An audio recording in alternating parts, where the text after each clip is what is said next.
여러분 안녕하세요. 해상법 제4-1강을 시작하도록 하겠습니다. 이번 시간도 선박 소유자 등의 책임 제한에 대해서 알아보겠는데요. 책임 제한의 주체와 책임 제한 대상 채권을 알아보도록 하겠습니다. 먼저 책임 제한의 주체에 대해서 알아보겠습니다. 우리 상법은 책임 제한을 주장할 수 있는 자, 즉 책임 제한의 주체를 다음과 같이 규정하고 있습니다. 선박 소유자, 용선자, 선박 관리인 및 선박 운항자, 법인인 선박 소유자 및 용선자, 선박 관리인 및 선박 운항자의 무한 책임 사원, 또 자기의 행위로 인하여 선박 소유자 또는 용선자, 선박 관리인 및 선박 운항자에 대하여 제769조에 따른 채권이 성립하게 한 경우에 그 행위자인 선장, 회원, 도선사, 그 밖의 선박 소유자 또는 용선자, 선박 관리인 및 운항자의 사용인 또는 대리인, 마지막으로 구조자를 책임 제한을 주장할 수 있는 자로 규정하고 있습니다. 선박 운항자 책임 제한 제도라고 할 수 있다고 했는데요. 선박 소유자 등의 책임 제한 제도는 선박 운항상의 사고로 발생한 채권에 대하여 책임을 제한하는 제도라는 뜻입니다. 제769조와 제774조 제1항 제1호 및 제2호에서 열거한 책임 제한을 주장할 수 있는 자는 결국 선박 운항자의 종류를 열거한 것이라고 하겠습니다. 이를 두고 운송인 중심주의라는 주장이 있는데요. 상법이 용선자, 선박 관리인, 선박 운항자, 무한책임사원, 선장, 회원, 도선사, 그 밖의 사용인 또는 대리인, 구조자 등이 모두 책임 제한을 주장할 수 있다고 규정한 것을 두고 운송인 중심주의를 채택하고 있다고 주장을 하고 있는 견해가 있습니다. 자선의장자이건 타선의장자이건 선박 운항의 주체인 경우에만 책임 제한의 이익을 누릴 수 있으므로 운송인 중심주의로 보는 것은 잘못된 견해라고 하겠습니다. 선박 의장자가 운송계약의 주체가 되는 경우가 없는 것은 아니지만 개입권을 행사한 운송주선인 항해 용선자나 전기 용선자가 타인의 물건을 운송해 주기로 계약한 경우와 같이 선박 운항자가 아니면서 운송인의 지위를 가질 수도 있고 운송계약이 체결되지 않은 상태에서 선박을 운항하는 경우도 있으므로 선박 운항자와 운송인을 동일시할 수는 없습니다. 이들의 사용인이나 대리인 등을 책임 제한의 주체로 규정한 것은 이들을 대상으로 불법 행위에 기한 손해배상 청구를 할 경우 책임 제한을 회피하게 되어 책임 제한 제도가 무용지물이 될 수 있으므로 이를 방지하기 위한 정책적 배려라고 하겠습니다. 다음 구조자의 경우에는 구조자를 책임 제한의 주체에서 제외할 경우에는 해당 구조 활동이 위축될 수 있기 때문입니다. 구조 활동을 회피하지 않도록 하기 위한 정책적 배려라고 하겠습니다. 선박 운항자라는 것은 선박 소유자, 용선자, 선박 관리인 및 선박 운항자, 법인인 선박 소유자 및 용선자, 선박 관리인 및 선박 운항자의 무한 책임 사원을 의미하는데요. 이 선박 소유자는 자선 의장자를 의미하고 용선자나 선박 관리인은 타인의 선박을 사용하는 타선 의장자라고 하겠습니다. 이 조에서 말하는 선박 운항자는 선박 소유자가 선박의 소유권만 가지고 전문적으로 선박 운항 관리를 하는 사업자에게 위탁하여 해상기업을 경영하는 등 다양한 경영 형태에 대비하여 실질적으로 선박을 운항하는 자선의장자와 타선의장자를 포괄하는 포괄적인 개념이라고 볼 수 있겠습니다. 다음은 좁은 의미에서 선박 소유자에 대해서 알아보겠습니다. 자기가 소유한 선박을 해상기업 활동을 목적으로 항해에 사용하는 사람, 즉 자선의장자를 의미합니다. 선박의 소유권을 가지고 그 선박을 항해에 사용하는 자에는 자연인은 물론이고 법인도 포함이 됩니다. 명시되어 있지는 않지만 제756조 이하에서 규정한 선박 공유자도 포함하는 개념이라고 하겠습니다. 다음 용선자인데요. 제774조 제1항 제1호에서 말하는 용선자는 선체 용선자만을 의미합니다. 우리 대법원은 용선자의 종류를 제한하지 않고 있어서 전기 용선자의 경우에도 책임 제한의 주체가 되는 것으로 해석하지만 용선계약의 성질상 항해 용선자나 전기 용선자는 화주의 지위에 있고 선박 운항자의 지위에 있는 것은 아니기 때문에 책임 제한의 주체가 될 수 없다고 하겠습니다. 디마이스 약관과 관련해서 1976년 협약의 체약 이전에는 선박 소유자만 책임 제한의 주체가 될 수 있었으므로 이 부분 다시 하겠습니다.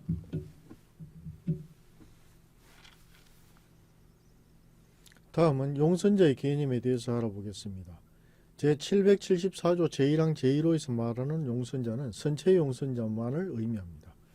우리 대법원은 용선자의 종류를 제한하지 아니하고 정기 용선자의 경우에도 책임 제한의 주체가 되는 것으로 해석하고 있습니다. 그러나 용선계약의 성질상 항해 용선자나 정기 용선자는 화주의 지위에 있고 선박 운항자의 지위에 있는 것이 아니기 때문에 책임 제한의 주체가 될 수는 없다고 하겠습니다. 1976년 협약의 채택 이전에는 선박 소유자만 책임 제한의 주체가 될 수 있었으므로 정기 용선자는 책임 제한의 이익을 누릴 수 없어서 선화증권에 디마이스 약관을 삽입했다는 주장이 있습니다. 1924년 협약 제10조와 1957년 협약 제6조 제2항에서도 용선자를 책임 제한의 주체로 열거하고 있었다는 점에서 디마이스 약관의 근거로 보기는 어렵다고 하겠습니다.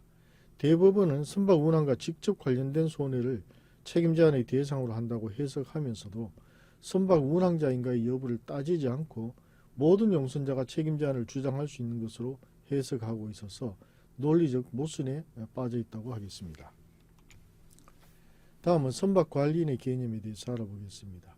제774조 제1항 제1호에서 말하는 선박 관리는 선박의 운항 관리의 책임을 맡고 있는 자를 의미합니다. 이러한 자로는 선박 공유자를 대리하여 선박의 운항 관리를 하는 자와 자기의 명의로 선박 운항을 하는 선박 관리회사 등을 들 수가 있겠습니다.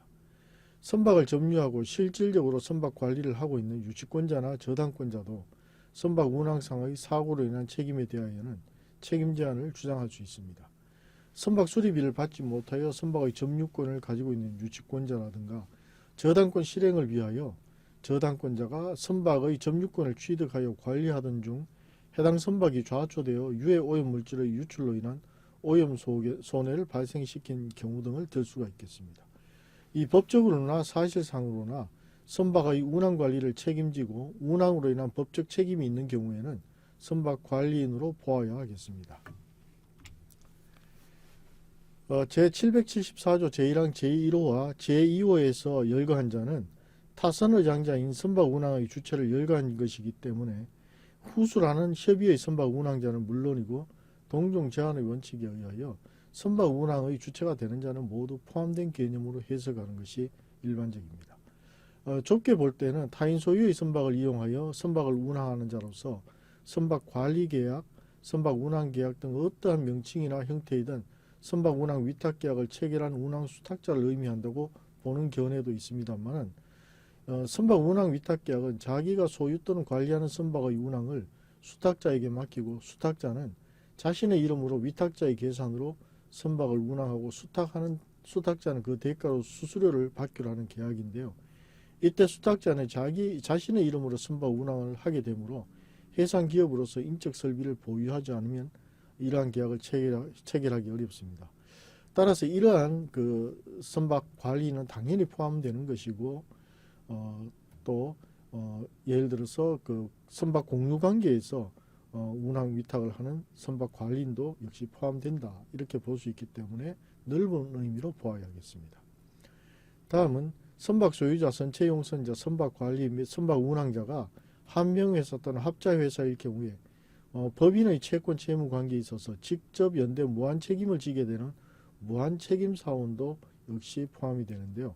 선박 운항자가 법인인 경우에는 법인이 직접 책임을 지는 외에 무한 책임 사원을 대상으로 책임을 물을 수도 있으므로 역시 책임 제한의 주체성을 인정한 것이라 하겠습니다. 관련된 대법원 판례를 보도록 하겠습니다. 대법원 2014년 5월 9일자 2014마 223 결정입니다. 상법 제769조 제1호는 선박 소유자가 청구 원인의 여하에 불구하고 같은 법 제770조에 따른 금액의 한도로 그 책임을 제한할 수 있는 채권의 하나로 선박의 운항에 직접 관련하여 발생한 그 선박 외의 물건의 멸실 또는 훼손으로 인하여 생긴 손해에 관한 채권을 규정하고 있고 선박 소유자 등의 책임 제한 제도의 목적, 연역 및 취지 등을 종합하면 선박의 운항이 종료된 후에 발생한 선박 소유자의 단순한 채무 불이행은 선박의 운항에 직접 관련된 것이라고 할 수 없다. 이와 같이 판시하였습니다.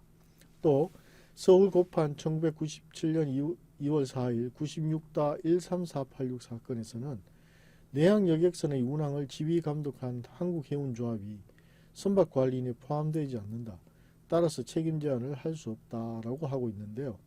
한국해운조합이 선박을 관리하는 것은 국가 입장에서 안전관리를 하는 것이므로 해운기업이 영업으로서 선박관리를 하는 것과 다르기 때문입니다.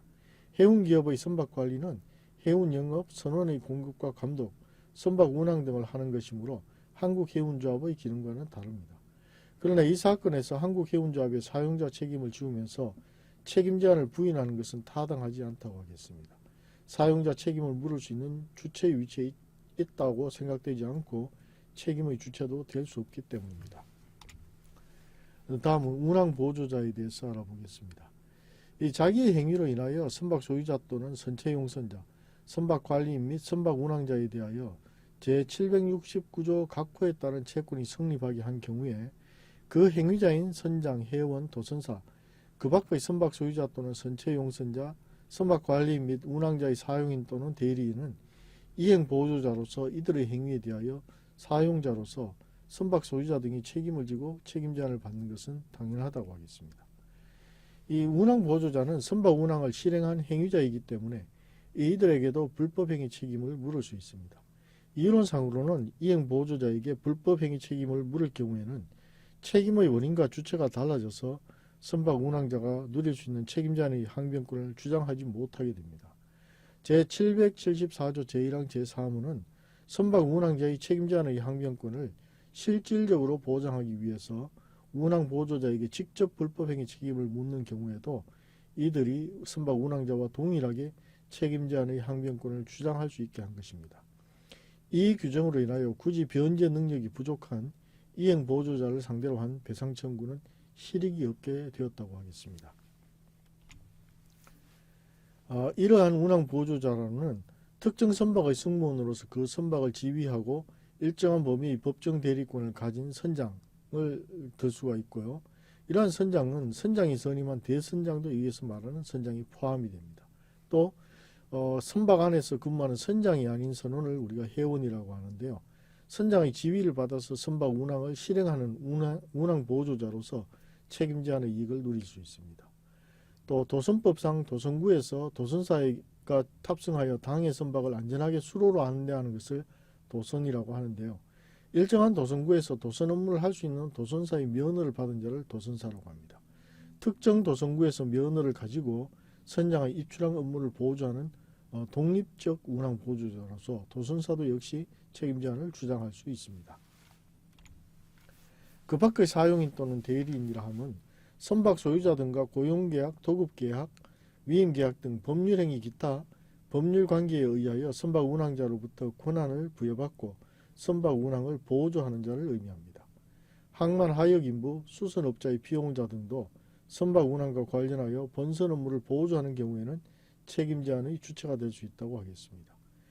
1957년 협약은 선박 소유자 등과 고용관계가 있는 자에 한하여 책임 제한을 주장할 수 있다고 해석해 왔는데 1976년 협약은 선박 소유자 또는 구조자가 그의 이행보조자의 행위에 대하여 결과 책임을 지는 모든 경우에 이들 이행보조자도 책임 제한을 주장할 수 있다고 규정하여 고용계약 이외의 법률관계에 의한 이행보조자에게도 책임 제한의 주체성을 확대하고 있습니다. 다음 구조자 등에 대해 알아보겠습니다. 구조자 또는 그 피용자의 구조활동과 직접 관련하여 발생한 손해에 대하여는 구조자도 책임 제한을 주장할 수 있다고 규정하고 있는데요. 이 구조자는 구조활동에 직접 관련된 용역을 제공한 자를 얘기합니다.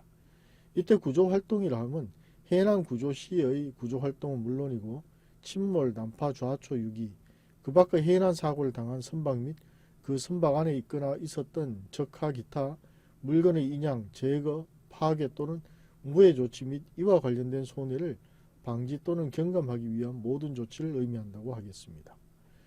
이러한 구조활동은 구조선에 의해서 하는 경우와 피구조선에서 하는 경우, 선박에 의하지 아니하는 경우 등으로 나눌 수가 있는데요.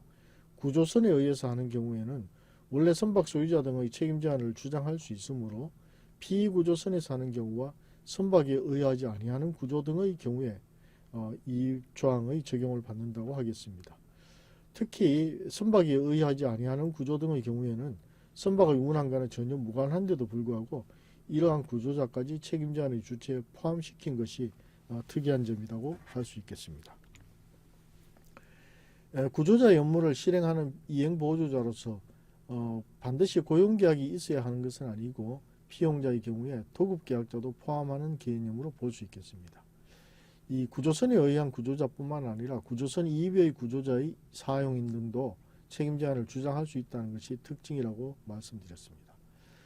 이와 같이 피용자를 포함하는 이유는 구조자를 책임제한의 주체에 포함시킨 것은 이 부분 다시 하겠습니다.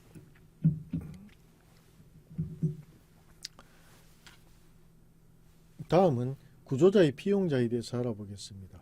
구조자의 업무를 실행하는 이행보조자로서 반드시 고용계약이 있어야 하는 것은 아니고 도급계약자도 포함하는 개념입니다. 구조선에 의한 구조자뿐만 아니라 구조선 이외의 구조자의 사용인 등도 책임제한을 주장할 수 있다는 것입니다. 이 구조자를 책임제한의 주체에 포함시킨 것은 도조마루 사건에서 영국 대법원이 내린 판결에 대한 국제해난구조자단체의 반발을 1976년 협약이 받아들였기 때문입니다. 도조마루의 판결로 인하여 유조선, 위험물 운송선 또는 연료유를 대량으로 적재하고 다니는 대형선의 구조에 있어서 구조자는 오염 문제를 포함한 특수비용에 대한 보장을 요구하게 되었습니다. 이것이 반영되어 구조자를 책임제한의 주체로 인정하게 된 것입니다. 구조자가 안심하고 구조작업을 할 수 있고 조난당한 선박 소유자의 결과적 책임에 대한 책임제한도 가능하게 되었다고 하겠습니다. 결과적으로 선박 운항자의 지위를 가지지 않더라도 구조자와 그 이행보조자는 책임제한을 주장할 수 있게 되었다고 하겠습니다. 이 도주마루 사건은 다음과 같습니다. 영국 대법원은 비록 구조작업을 돕고 있었다고는 하지만 소원의 발생 시에 구조자의 선박 밖에서 일하고 있던 잠수부의 과실에 기인하여 일어난 손해에 대해서 구조자는 그의 책임을 제한할 수 없다. 그 잠수부의 행위는 구조선의 관리상 이루어진 행위가 아니면 물론 구조선 내에서의 행위도 아니다 라고 판시하였습니다. 이 부분도 다시 하겠습니다. 다음은 도조마루 사건에 대해서 알아보겠습니다. 비록 구조작업을 돕고 있었다고는 하지만 손해 발생 시에 구조자의 선박 밖에서 일하고 있던 잠수부의 과실에 기인하여 일어난 손해에 대해서 구조자는 그의 책임을 제한할 수 없다. 그 잠수부의 행위는 구조선의 관리상 이루어진 행위가 아니면 물론 구조선 내에서의 행위도 아니다 라고 판시하였습니다. 다음은 책임보험자 등에 대해서 알아보겠습니다. 이 보험계약의 당사자가 아니지만 피보험자에게 채권을 가지고 있는 제3자에게 보험자에 대한 직접 청구권을 인정하고 있습니다. 이때 보험자는 피보험자가 그 사고에 대하여 가지는 항변으로서 그 제3자에게 대항할 수 있다고 합니다. 보험자는 피보험자의 책임제한 역시 주장할 수 있는데요. 피해자인 제3자가 책임보험자에게 직접 청구권을 행사하여 소송을 제기하였을 때 책임보험자를 피보험자보다 불리한 지위에 놓이지 않게 하려는 것입니다. 상법 제4편 제5절의 책임보험에 관한 규정에서 직접 청구권을 인정한 것은 책임보험이 궁극적으로 보험사고의 피해자인 제3자를 보호하기 위한 제도이기 때문에 피해자인 제3자가 직접 보험금 청구권을 행사하는 것이 타당하다는 논리에 근거한 것인데요. 제724조에 의하여 제3자에게 피보험자에 대한 직접 청구권을 인정하고 있으므로 당연히 책임보험자도 피보험자의 책임제한의 항변을 원용하여 책임제한을 주장할 수 있습니다. 따라서 제774조에서 책임보험자를 책임제한을 할 수 있는 자로 규정하지는 않습니다. 선박 소유자 등 선박 운항자의 선박 운항상 사고로 인한 손해배상 책임에 대한 배상책임보험을 인수한 손해보험사, 선주상호보험조합, 한국해운자, 수산업협동조합 등이 책임보험자에 해당한다고 하겠습니다. 다음은 대부분 운송주선약관에서 운송주선인은 선박 소유자 등과 동일한 책임을 지는 것으로 약정하고 있으나 운송주선인이 개입권을 행사하더라도 운송인의 지위를 가지는 것이지 선박 운항자의 지위를 가지는 것은 아니기 때문에 선박 소유자 등 책임제한의 주체는 될 수가 없습니다. 미국의 1984년 해운법에서 운송주선인에게 무선박 운송인의 지위를 부여하고 있지만 이건 역시 운송인의 지위를 인정한 것에 불과하여 우리 상법상 운송주선인의 개입권 행사와 같은 효력을 인정한 것과 같다고 하겠습니다. 관련 판례를 보도록 하겠습니다. 대법원이 2009년 11월 26일 선고 2009-58470 판결입니다.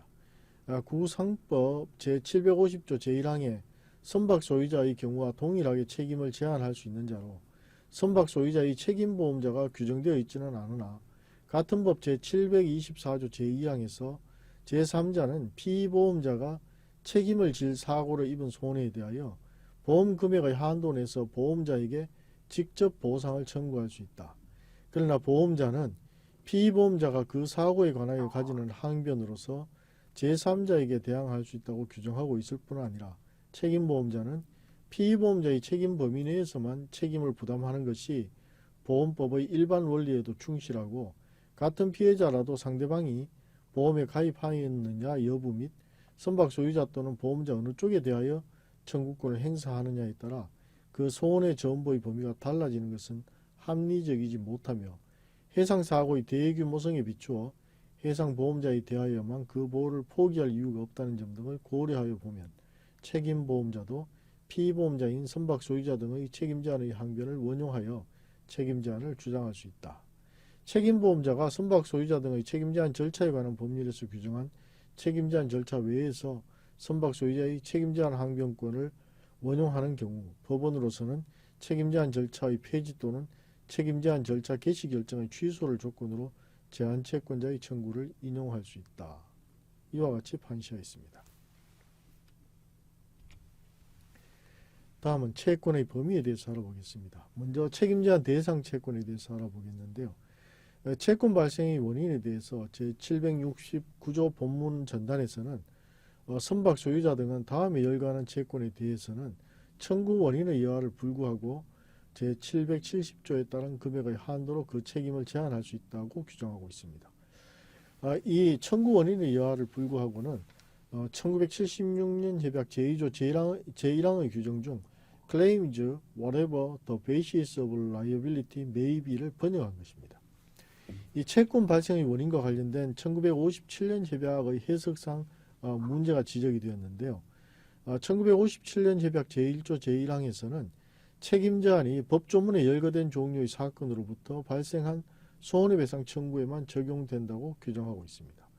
영국에서는 이를 두고 선박 소유자가 책임져야 할 손해배상 청구에만 적용하는 것으로 한정하여 해석했기 때문에 선박 소유자는 딴파물 제거 비용은 손해배상이 아니라 비용이기 때문에 책임제한을 할 수 없다든지 예인선의 책임은 계약이나 의무 위반으로 인하여 발생하는 것이 아니라 예선계약에 따른 비용 부담이라는 이유로 피예인선은 책임제한을 주장할 수 없다든지 하는 방식으로 손해배상 채권이 아닌 어떠한 채권에도 책임제한을 주장할 수 없다고 해석해 왔습니다. 이러한 모순을 치정하기 위하여 1976년 협약에서는 청구 원인의 여하를 불구하고라는 문구를 삽입해 왔는데 이 문구의 삽입으로 이 협약과 1979년 상선법에서는 손해배상에 관계된 채권이라는 요건이 모두 제거되었습니다. 따라서 책임제한 대상 채권이 확대되었다고 볼 수 있는데요. 손해배상 채권에 한정하는 것이 아니라 상환 청구권, 보상 청구권 등 일체의 채권에 대하여 모두 책임제한의 대상이 된다고 해석하게 되었습니다. 영국 판례에서는 상환 청구권, 보상 청구권 등으로 표현하고 있지만 우리 법상으로는 항해상의 사고로 인한 구상채권 또는 비용채권에 해당하는 것으로 해석할 수가 있겠습니다. 학계나 법원은 청구의 원인을 계약 위반, 불법행위로 좁게 해석하는 경향이 있지만 1976년 협약과 이를 국내법으로 수용한 영국의 1979년 상선법의 입법 취지에 비추어 보면 계약 위반, 불법행위 외에도 비용 청구권 등 여한 법률 행위나 법률 관계로부터 발생하는 채권이든 선박 운항으로 인하여 법 제769조 제1호 내지 제4호에 열거된 채권이 발생한 경우에는 책임제한이 대상이 된다고 하겠습니다. 이 대법원은 1991년 상법 개정 이전에는 선박 소유자 등의 책임제한 제도를 채권자가 선박 소유자에게 계약상의 책임을 묻는 경우에만 적용해 왔는데 1991년 상법에서는 1976년 협약을 수용하여 제769조 본문 전단에 청구 원인의 여하를 불구하고를 삽입함으로써 불법 행위를 원인으로 하는 경우로도 선박으로도 확대 적용하게 되었습니다. 그러나 전술한 것처럼 1976년 협약의 입법 취지로 볼 때 계약 위반이나 불법 행위로 제한할 필요는 없으므로 선박 운항으로 인하여 발생한 채권에 대하여는 청구의 원인을 제한 없이 폭넓게 해석할 필요가 있습니다. 다음은 대상 채권의 종류에 대해서 알아보겠습니다. 먼저 선박에서 또는 선박의 운항에 직접 관련하여 발생한 인적 물적 손해에 관한 채권입니다. 제769조 제1호는 선박에서 또는 선박의 운항에 직접 관련하여 발생한 사람의 사망, 신체의 상해 또는 그 선박 외의 물건의 멸실 또는 훼손으로 인하여 생긴 손해에 관한 채권에 대하여 책임을 제한할 수 있다고 규정하고 있습니다. 첫째, 선박에서 발생한 사람의 사망, 신체의 상해로 인하여 생긴 손해에 관한 채권이 문제되는데요. 선원, 도선사, 여객, 선원이나 여객을 전송하기 위하여 승선한 사람, 하역 인부 등 여한 경우이든 운항 중인 선박에 승선 중인 사람의 사상으로 인한 손해에 관한 채권입니다. 여기서 운항 중이라면 항해 중은 물론 항해 준비나 선적 양육을 위한 정박, 수리를 위한 정박 등의 경우를 모두 포함하는 광의의 항해라고 하겠습니다. 다음은 선박에서 그 선박 외의 물건의 멸실 또는 훼손으로 인하여 생긴 손해에 관한 채권입니다. 선박에 선원의 휴대물, 여객의 수하물, 본선에 선적 중인 운송물, 하역업자 소유의 하역설비 및 장비, 리스 등으로 타인 소유의 물건으로서 운항 중인 선박에서 본선 측의 고의과실로 인하여 발생한 멸실 또는 훼손으로 인한 손해를 의미합니다. 선박 운항자의 배상 책임이 발생할 수 있는 물건을 의미하기 때문에 본선 자체 또는 본선의 속구에 발생하는 손해는 선내에서 발생한 손해라고 하더라도 선박에서 발생한 물적 손해는 해당하지 아니한다고 하겠습니다. 다음은 선박의 운항에 직접 관련하여 발생한 사람의 사망, 신체의 상해로 인하여 생긴 손해에 관한 채권입니다.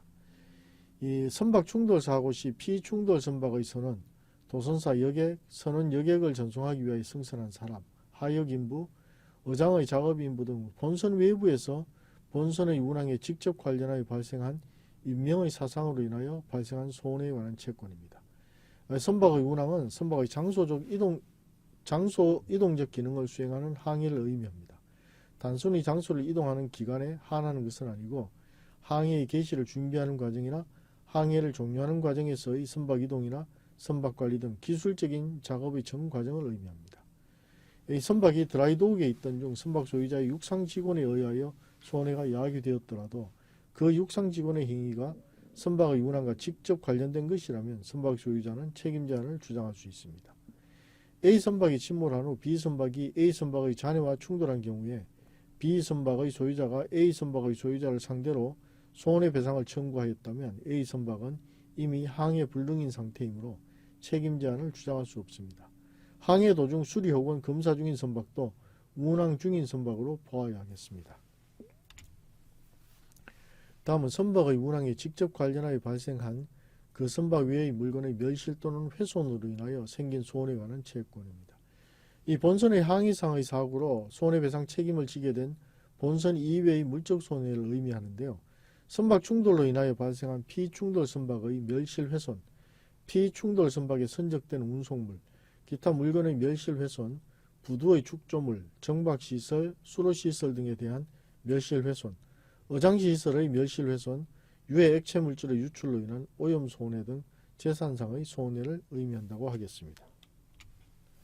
자, 관련된 대법원 판례를 보도록 하겠습니다. 대법원 2014년 5월 9일 자 2014-223 결정입니다.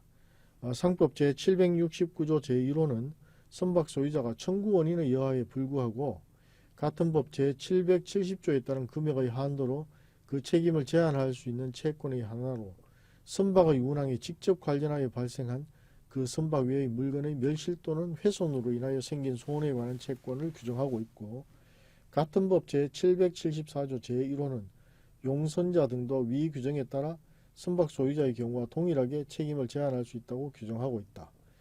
위와 같이 선박 소유자 등의 책임 제한 대상을 선박의 운항에 직접 관련하여 발생한 손해에 관한 채권으로 한정하고 있는 것은 1976년 해사채권에 대한 책임 제한 조약을 수용한 것으로서 선박 소유자 등의 책임제한 제도의 목적, 연역 및 취지 등을 종합하면 선박의 운항이 종료된 후에 발생한 선박 소유자의 단순한 채무 불이행은 선박의 운항에 직접 관련된 것이라고 할 수 없다. 원심은 판시와 같은 사실에 기초하여 관로 1. 화물의 해상 운송을 위하여 선박을 운항한 경우 화물이 목적항에 도착하여 양육되고 보세 장치장에 반입되었다면 그 후 보세 창고에 보관 중이던 화물을 보세 창고업자가 무단 반출하는 행위는 선박의 운항에 속하거나 이와 직접적 관련이 있다고 볼 수 없다고 전제한 다음 관로 2. 신청인이 이 사건 선박을 운항하여 운송한 이 사건 화물을 주식회사 청명이 운영하는 보세 창고에 보관하던 중 주식회사 청명이 이 사건 화물을 선화증권과 상관없이 무단 반출하여 정당한 선화증권 소지인인 하나코교 가부시키 가이샤에게 이위 화물 가액 상당의 손해를 발생시켰다 하더라도 이는 이 사건 선박의 운항과 직접 관련하여 발생한 손해가 아니므로 위 손해에 관한 채권은 선박 소유자 등의 책임제한 대상이 되는 채권이라고 볼 수 없다고 판단하였다. 다음은 대결 1995년 6월 5일 95마 325 사건입니다. 선박 충돌 사고로 인한 손해배상 채권은 상법 제746조 제1호가 규정하는 선박 운항에 직접 관련하여 발생한 그 선박 이외의 물건의 멸실 또는 훼손으로 인하여 생긴 손해에 관한 채권에 해당하고 그러한 채권은 불법 행위를 원인으로 하는 것이라 하여도 청구 원인의 여하에 불구하고 책임을 제한할 수 있는 것으로 규정하고 있는 같은 법 제746조 본문의 해석상 책임 제한의 대상이 된다. 다음은 대결 1998년 3월 25일 97마 2758 사건입니다. 예인선의 선장 및 선원들이 예인선과 일체로서 영리 목적으로 사용되는 리스 임차 비예인선인 부선을 그 안전수칙에 위반하여 안개로 인한 시계 제한 상태에서 운행하던 중 무선 연락 등으로 선행 선박의 항해 방향, 시속 등을 확인하지 않은 채 너무 근접하여 그 선박을 추월하다가 피예인선이 그 선박과 충돌한 경우 예인선의 선박 소유자는 그 피용인인 선장이나 선원들의 위와 같은 항해상의 잘못으로 인하여 발생한 사고로 인한 손해를 상대방 선박 소유자에게 배상 책임이 있으며 그 손해배상 채권은 상법 제746조 제1호가 정하는 선박의 운항에 직접 관련하여 발생한 그 선박 이외의 물건의 멸실 또는 훼손으로 인하여 생긴 채권으로서 선박 소유자 등의 책임제한 대상 채권에 해당한다라고 판시하였습니다. 다음은 운송물, 여객 또는 수화물의 운송의 지연으로 인하여 생긴 손해에 관한 채권에 대해서 알아보겠습니다.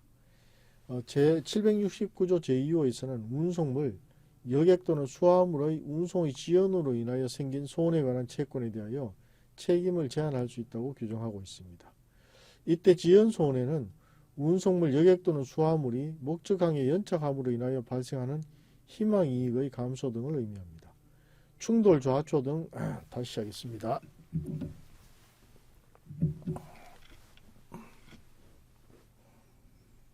다시 하겠습니다. 다음은 운송물, 여객 또는 수화물의 운송의 지연으로 인하여 생긴 손해에 관한 채권에 대해서 알아보겠습니다. 상법 제769조 제2호에서는 운송물, 여객 또는 수화물의 운송의 지연으로 인하여 생긴 손해에 관한 채권에 대하여 책임을 제한할 수 있다고 규정하고 있습니다. 이것은 지연 손해를 의미하는데요. 운송물, 여객 또는 수화물이 목적항에 연착함으로 인하여 발생하는 희망이익의 감소 등을 들 수가 있겠습니다. 충돌, 좌초 등 해난 사고로 인하여 예정된 항해가 지연되어 발생한 손해가 충돌, 좌초 등으로 발생한 물적 손해와 인적 손해에 더해져서 책임 한도액을 초과할 경우에 적용이 될 수 있습니다. 운송 지연으로 인하여 생긴 손해에 관한 책임을 제한하지 않는다면 운송물 멸실의 경우보다 책임이 무거워질 가능성이 있다고 하는 견해도 있으나 해난 사고로 선박 운항자가 부담하게 된 책임의 총액을 일정한 한도로 제한하는 제도의 성격상 운송 지연으로 인한 손해가 운송물의 멸실 훼손으로 인한 손해보다 책임이 커지는 것을 방지하기 위해서 책임 제한을 한다는 것은 상상하기 어렵다고 하겠습니다. 지연 손해만으로는 제770조에 의한 책임 한도액을 넘어가는 경우는 찾기 어렵지 않겠나 생각합니다. 다음은 선박 운항에 직접 관련하여 발생한 계약상의 권리 외의 타인의 권리의 침해로 인하여 생긴 손해에 관한 채권에 대해서 알아보겠습니다. 제769조 제3호에서는 선박의 운항과 직접 관련하여 발생한 계약상의 권리 외의 타인의 권리의 침해로 인하여 생긴 손해에 관한 채권을 열거하고 있습니다. 선박 소유자 등의 불법 행위로 인한 손해에 관한 채권으로서 선박의 운항과 직접 관련하여 발생한 경우에 한하고 있는데요. 선박 충돌 시 피충돌 선박의 휴업으로 인한 손해, 어업권 침해, 다른 선박 내의 매점의 영업권 침해, 다른 선박의 입출항 방해로 인한 배상채권, 유해 오염 물질의 유출로 인한 오염 등으로 인하여 타인이 입은 손해로 인한 채권 등을 들 수가 있겠습니다. 선화증권과 관련된 채권이나 불법 행위에 기한 채권이라 하더라도 선화증권의 상관없이 운송물을 반출함으로써 발생한 손해와 같이 선박 운항과 직접 관련이 없는 채권은 책임 제한의 대상이 되지 않는다고 하겠습니다. 다음은 손해방지 조치에 관한 채권 및 조치의 결과 생긴 손해에 관한 채권입니다.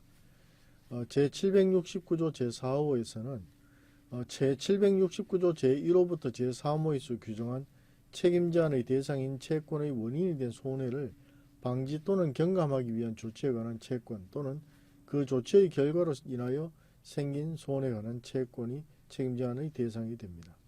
손해방지 또는 경감 조치 비용 및 2차 손해로 인한 채권인데요.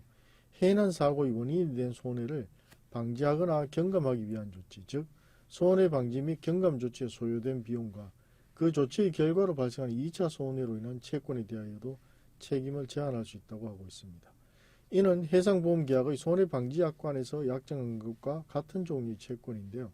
제773조 제2호 및 제4호에서 구조류 채권과 침몰, 난파, 좌초, 유기, 해양사고를 당한 선박 및 그 선박 안에 있었던 적하와 그 밖의 물건의 인양, 제거, 파괴 또는 무해 조치에 관한 채권을 책임 제한의 대상에서 배제한 것으로 보아 제769조 제4호의 채권은 제3자의 자발적인 손해방지 조치와 그 결과 생긴 손해를 의미한다고 하겠습니다. 손해방지 또는 최소화 조치가 선박 소유자 등과의 계약에 의하여 이루어진 경우에는 선박 소유자는 약정보수의 범위 내에서는 책임 제한을 주장하지 못한다고 하겠습니다. 선박 소유자 등이나 그의 사용인 등이 스스로 조치를 취한 경우의 비용은 손해배상 채권에 해당하지 않기 때문에 역시 책임 제한을 주장하지 못합니다. 손해방지 및 경감 조치의 주체는 선박 소유자나 피해자가 아닌 제3자일 것을 요건으로 합니다. 다음은 구조활동과 직접 관련하여 발생한 손해에 관한 채권에 대해서 알아보겠습니다. 구조자 또는 그 피용자의 구조활동과 직접 관련하여 발생한 사람의 사망, 신체의 상해, 재산의 멸실이나 훼손, 계약상의 권리 외의 타인의 권리의 침해로 인하여 생긴 손해에 관한 채권 및 그러한 손해를 방지 혹은 경감하기 위한 조치에 관한 채권 또는 그 조치의 결과로 인하여 생긴 손해에 관한 채권에 대하여는 제769조부터 제774조까지의 규정에 따라 구조자도 책임을 제한할 수 있습니다. 다만 이 규정은 제769조 제2호 및 제770조 제1항 제1호는 적용해서 제외하고 있으므로 운송물 여객 수화물의 운송의 지연으로 인한 손해에 대한 채권과 여객의 사망 또는 신체의 상해로 인한 손해에 관한 채권에 관한 책임 한도에 관한 규정은 적용하지 않습니다. 이때 책임 제한의 주체는 구조자가 될 것이고요.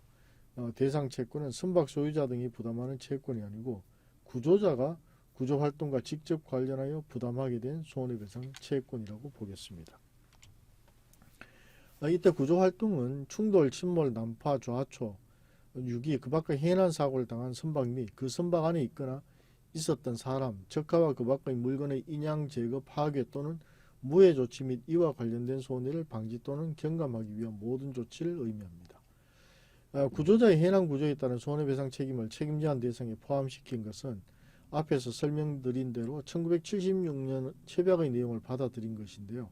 구조작업이 매우 전문적이고 위험부담이 큰 작업임에도 불구하고 도조마루 사건과 같은 판결이 나옴에 따라 구조자의 위험부담이 지나치게 높아졌고 이로 인하여 난이도가 높은 해난 구조나 손해 경감 조치 등은 기피하게 되어 해남 구조를 장악하기 위해서는 구조자의 구조활동을 보호해야 한다는 사회적 요청이 커졌기 때문입니다.